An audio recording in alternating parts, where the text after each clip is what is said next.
in reality, without even realizing it, we tend to look at what people around us are doing and fall in line.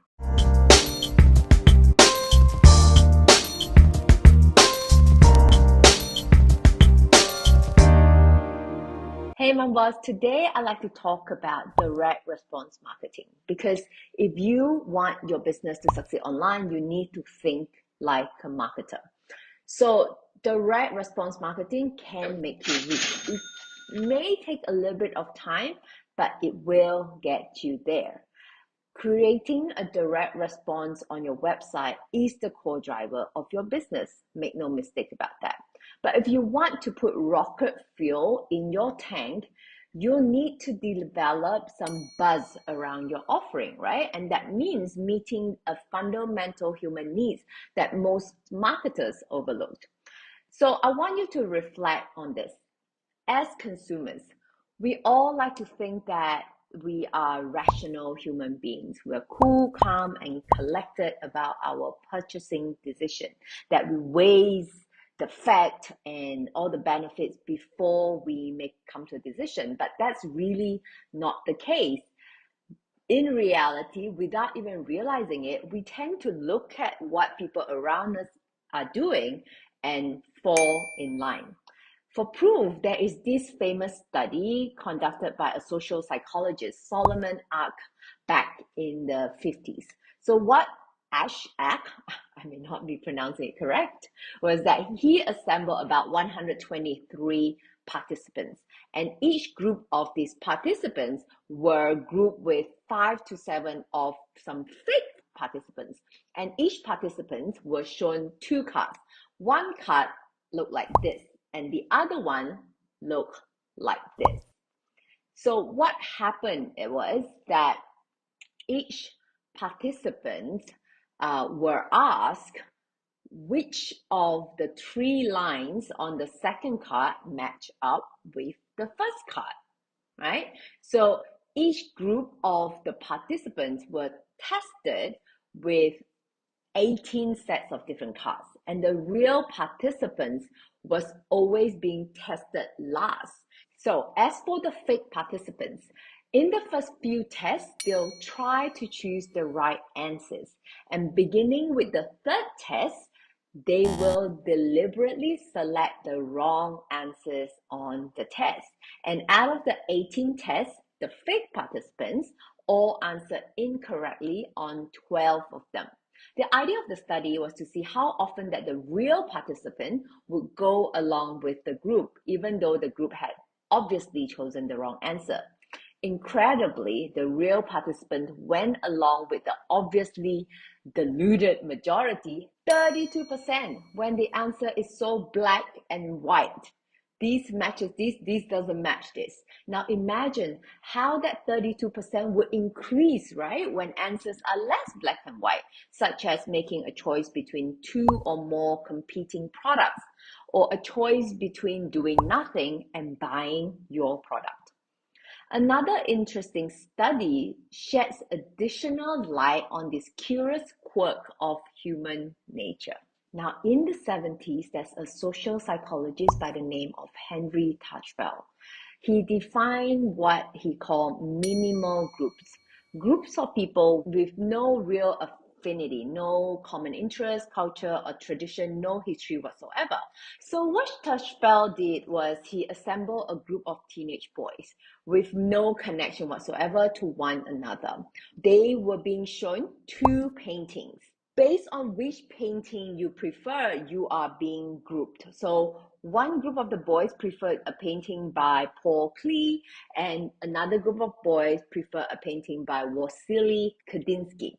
So being teenage boys, you really care about art, right? You would expect that the membership in a group or the other would be meaningless. Who cares, right, that you like the same painting? But here's what happened next. Under the pretext of doing a study on decision making, each of the boys were then taken into a private booth to decide how to divide a monetary reward amongst the rest of the boys. None of these boys really knew each other, so they had absolutely nothing to gain or lose from dividing the award disproportionately to one group or the other. Yet, in the overwhelmingly majority of cases, that the money was indeed rewarded disproportionately. All the boys showed the same biases as if they had been part of a real meaningful group. Once again, the idea of belonging to a group, even one that is held together for only a few minutes under the slightest pretext, hold this weird, inexplicable pull over people. The common thread running through these two experiments is this: individualism is largely an illusion. Our brains are programmed for group thinking. The various groups we belong to or wish that we belong to dictate our beliefs, attitude, and actions to a far greater degree than we realize. And we can easily be tricked into deferring into minimal groups without even realizing that we're actually part of them. My point here is this: is that if you want to boost your sales, you got to go beyond selling products and services. You have to sell a social identity. Owning your product should satisfy one of your prospects' greatest human needs, which is the need to belong to something greater than themselves. The more meaningful the glue that creates this sense of belonging, the better. In other words, your business should stand for something and be important enough, be interesting enough to get people talking, spreading the gospel. Allow me to explain. Human beings are programmed to be together. Social ability is our species' key evolutionary strategy. We're happier together. Our brains are developed through interaction with one another. We gain our sense of self largely through our membership or status within the tribe that we're in. And as a species, the better that we get along together, that we are together, had allowed us to dominate the planet. And this is why there's many people who felt this immense pressure to conform to the society, just like why so many boys in Henry Touchfeld experiment instinctively supported their tribe, even though there wasn't a real tribe at all. Here's the thing: without a sense of belonging, our very identities are in jeopardy. The groups that we belong to are part of their identity, so we tend to support them, we defend them, and we talk about them. Have you ever noticed how much of the conversations that go around you is just idle chit chat, right? We have this incredible need to just talk, basically about nothing much. And pretty much 50% of this conversation fall into this category. Why? It is our way of bonding with the people around us, and its primary purpose is building and reinforcing of social relationship. And that's why gossips and rumors are particularly so interesting to us. We are eternally fascinated by hearing the latest gossips of who's doing what with who and with what and who's not to be trusted. The interesting thing about rumors and gossip is that people that we talk about are either with us or against us. And as an instinct, we tend to just pick sides. So, what's the secret to create positive buzz for your business? It's really not about your product or service. It's about what your product or service symbolizes. It's about the values and the ideologies it signifies for the people who own your product or service.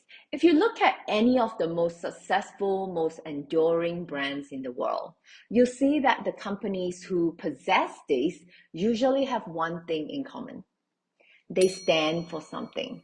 They have values that transcends the need for profit. They communicate these values, and that's the secret sauce that creates that natural buzz around the products, right? And that's the same secret sauce that will spike the conversion of your web pages, your funnels. Take Apple, for instance. This is the company that most people love talking about. And if you own an Apple, it's because you're an Apple fan. And owning an Apple says something about you. It communicates your identity. You're a rebel. You're committed to creative freedom, like liberation, right? It's not the same as owning Microsoft or being a Microsoft user. They're the outsiders, right?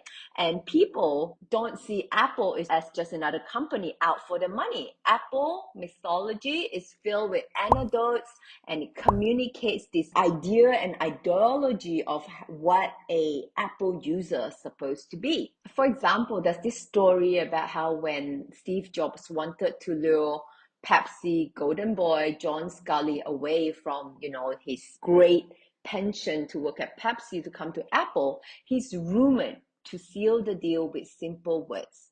Do you want to sell sugar water for the rest of your life, or do you want to change the world? An Apple user feels that they are a part of this group that is changing the world, right? Same thing with Harley Davidson. Owning a Harley becomes part of those riders' social identity. They speak their own language. They're part of a tribe. What it really boils down to is passion. In today's oversupplied world, it's no longer enough to find out what people want and just give it to them. As a competent business owner and marketers, most of them are already doing this. The trouble is people often don't know what they want until you put it in front of them. Companies and businesses that create buzz, that makes people feel a part of something. And customers often rally around those values or value proposition because they are genuinely able to magnify the want for your product. And people who own your product genuinely feel like they are changing the world in a meaningful way. And this takes bold honesty, courage, and conviction to be part of the business. It could mean breaking the rules, traversing new ground. It could mean spreading magnificent obsession for something and telling a compelling story that communicate that sense of identity, values, and search for meanings that bring people together around a common cause. And your responsibility as a business owner and a marketer is to bring the stories to life on your website. And the more connected the world becomes, really, the more isolated most of us are. People today are crying out for connection. And the internet is taking away from them the need for physical contact and interaction. And all that pent-up desire is finding new way to express themselves in peer-to-peer or any technologies where everybody is now a publisher. We see it happening all around us on sites like Instagram, Twitter, TikTok, and thousands of community across internet, where an idea can just be spread with a blink of eye. So I hope that this episode has given you a lot to think about, a lot to ponder on. And if you have any revelation or any plans, let me know. Most importantly, what are you going to do with this information? Let me know in my blog. The link is in the description. Until next time, take care. You've got this, my boss.